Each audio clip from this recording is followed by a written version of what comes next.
Alright, today my laptop is still at the repair shop, so no fancy intros, and that's completely alright, because today we're going to be having a look at Noodler's 54th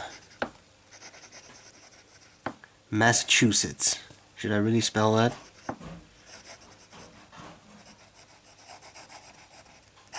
There are too many vowels, consonants in there. S, S, T, T, I think only one S, right? But this is humor, and yet funny. Anyway, I got this ink as a sample from Chris, as many other inks I've covered recently. So I don't have a fancy bottle to show you. You know, with Noodlers you also get pretty nice labels, but in this case there is only this. So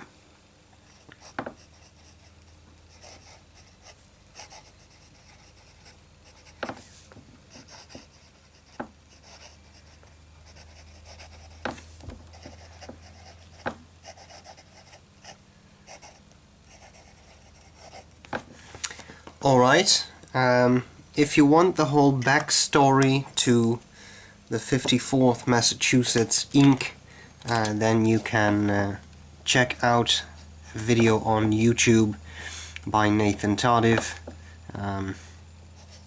He gives you the whole history of the name.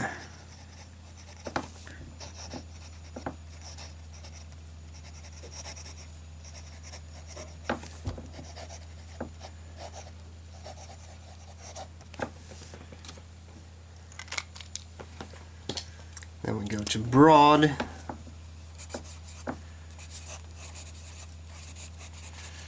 And what I'm seeing so far is a blue-black ink.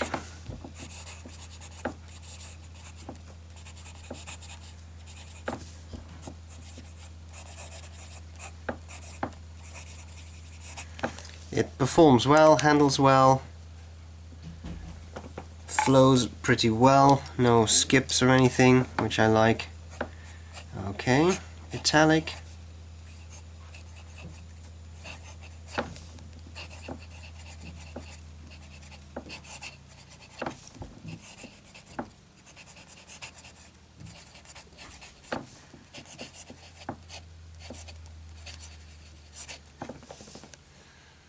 Okay, and then finally we shall do some flex. See how that comes along.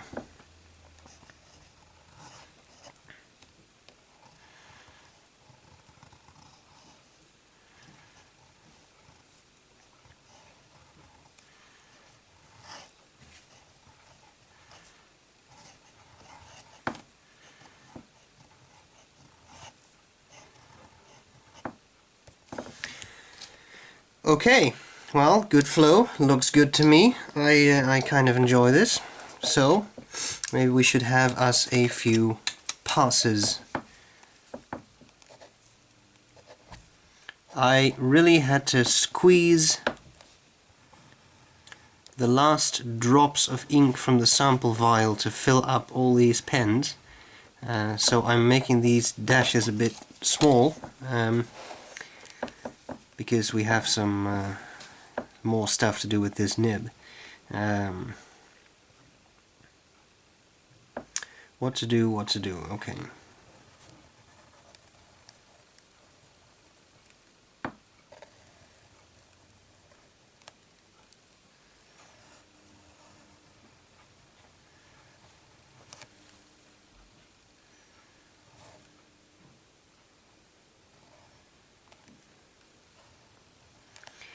And for Noodlers, sort of.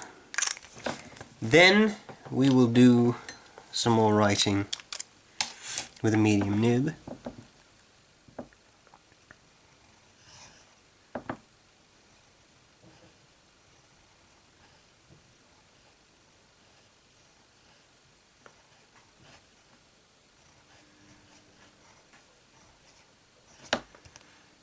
Alright. And I have the suspicion that this is not entirely dry, but it is dry-ish. Okay, that's good. There was absolutely no ink left, so I can already tell you there's not going to be a brown benchmark today. There just is no ink. So that's quite simply how it's going to be.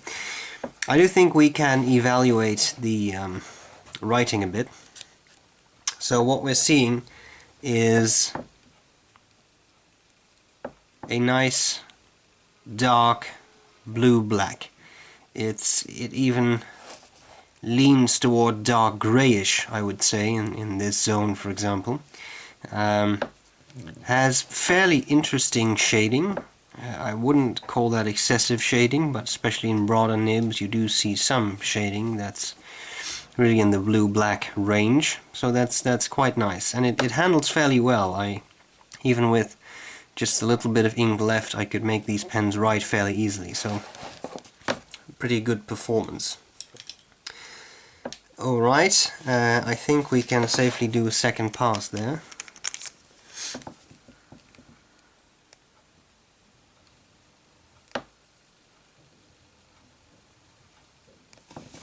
There we go. And I shall load up some ink on my brush, see what's going to happen when we put this to the water test.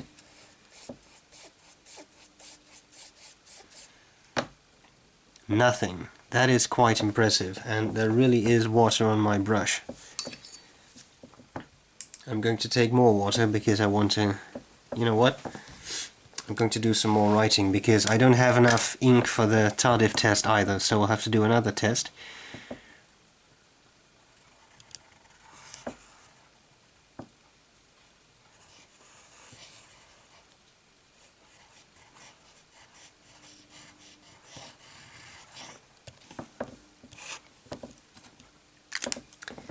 I want to see how this holds up to water. This is a very broad nib. And first I think we can have a look at the eyedropper of death without music, because my laptop, as I said, is still in a repair shop. I cannot edit videos. This is a one-take thing.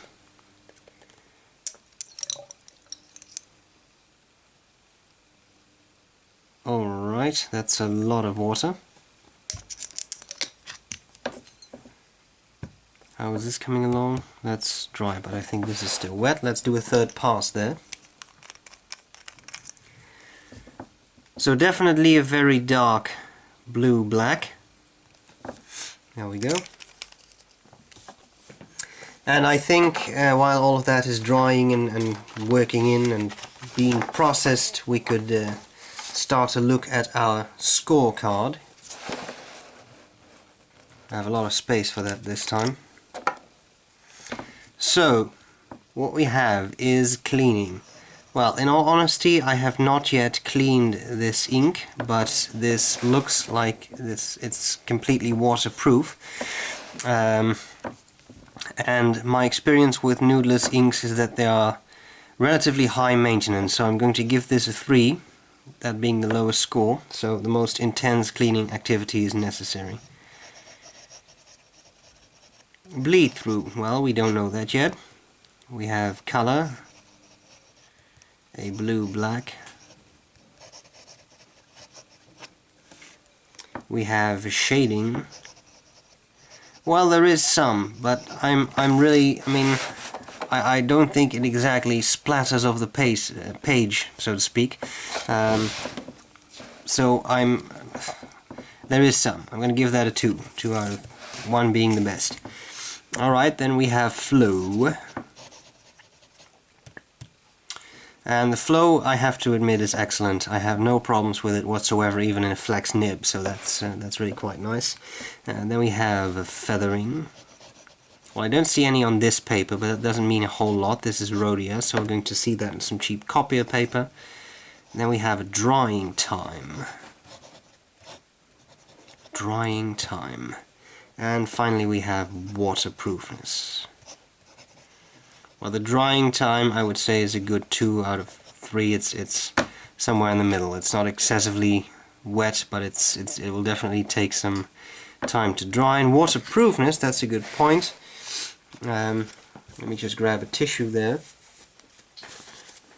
to get rid of some excess water.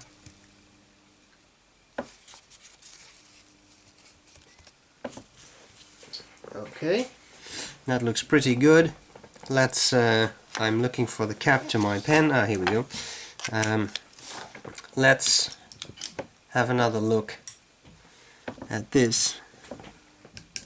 And I really want to make sure my brush is super wet.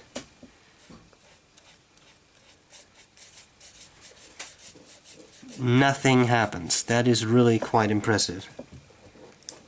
And that would almost lead me to believe we're talking about an iron gall ink here.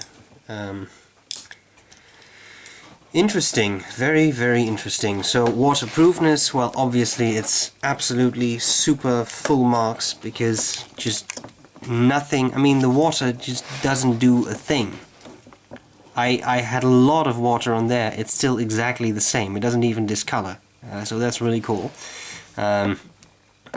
Here we have something as to the shading. It goes from a grayish dark blue to almost black, so I think blue-black is a good description. And you know, that's all we have to do on this side. I think we should now try some other paper. This is what we're going to do next.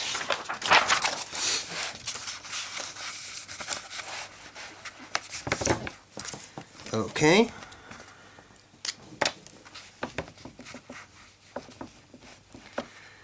Let us do a bit of fine writing.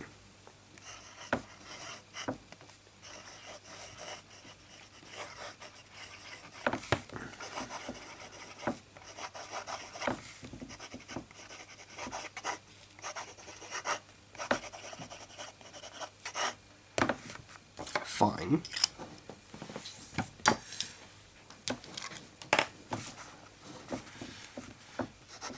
Medium.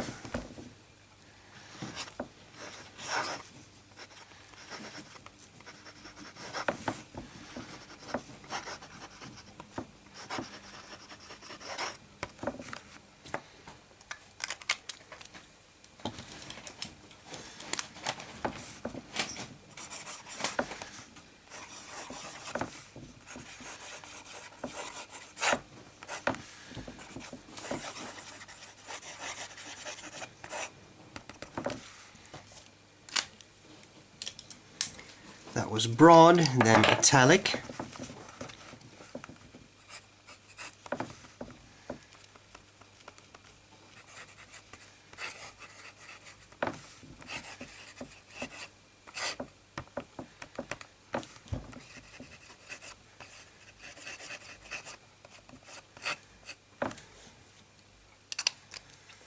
And finally some flex.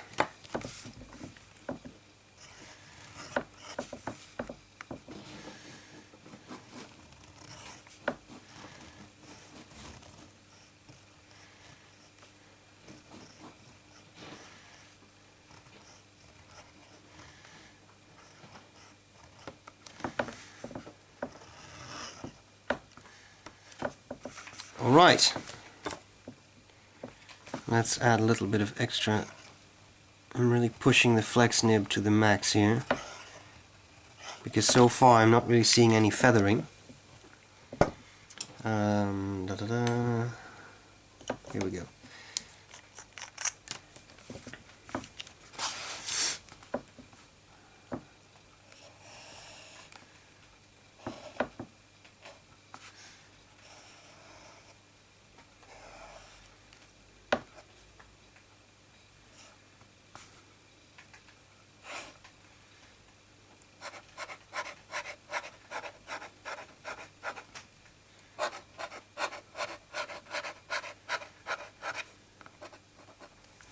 Yankee Doodle, how about that? Alright, and you know what, that's all there's to it for this side. I am giving this a very good look. I do not see any feathering, even when I really push a flex nib to the very max. I'm just going to zoom here. I don't see any feathering. There's that little weird thing right there, but I don't think that's feathering. I think that's just me hitting the feed on the paper.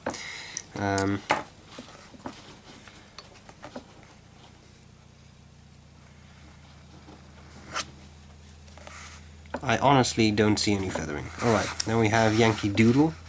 And Yankee Doodle, he's actually a doodle, right? It's like a joke. Never mind. Yankee Doodle does not feather either, although I do see a big feather right there, but that's different. That is not the type of feather I'm talking about. So I think we're pretty good here. Yeah, we're good.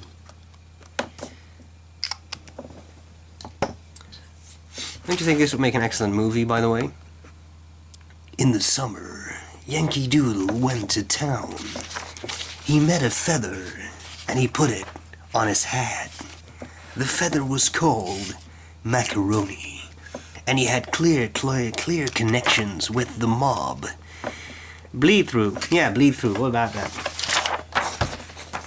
Well, there's nothing really remarkable except for the flex, but even this big nib, the 6mm nib, hardly bleeds through, except a little bit for the feather. And on Rhodia, I'm sure we're not going to get any. Yeah, that's 2 and 3 passes, 3 and 2 I mean, a little bit there, but that's with a really broad nib and a lot of water. So I think we can say that bleed through is very good here, and actually so is feathering. So that's a pretty good score, I would say. 3, 4, 6, 7, 8, 10, 11. Inkage. OBKB, I think we should have us a comparison with this ink and another ink, and I could not really find an ink like this. Now that I've used it a bit more extensively, I didn't want to try it out too much because it didn't have that much of the ink. So here we have this 54th Massachussetts. Hello.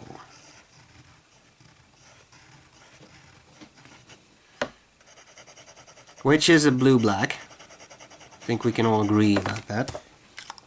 And then what you could compare this to would be something like this. And what we have here is Conway Stewart Tavy. I thought this was relabeled Diamine Denim, but I'm not absolutely certain. You should check that. I'm sure you can see some parallels between these inks. The Tavy is a little bit more blue. This is a bit more grey, but in the regular writing it's very hard to see that difference, I think. Then there's a host of other inks, Gerben Bleu Nuit. I think I'm out of that, but that's another nice blue-black. That's a bit more towards the grey end of the spectrum, if I remember correctly. So you could try out that. Mont Blanc Midnight Blue is I think very close to this color, also to the extent that that is an iron gall ink, and that is really waterproof. I have no idea about the type of ink we're talking about here in 54th Massachussetts. I don't remember this was being advertised as an iron gall ink, so it's very likely it's not. On the other hand, this sort of grayness and that utter waterproofness, I honestly wouldn't know. So, Noodlers, 54th Massachusetts. I hope this was useful, and I'll see you later. Bye bye.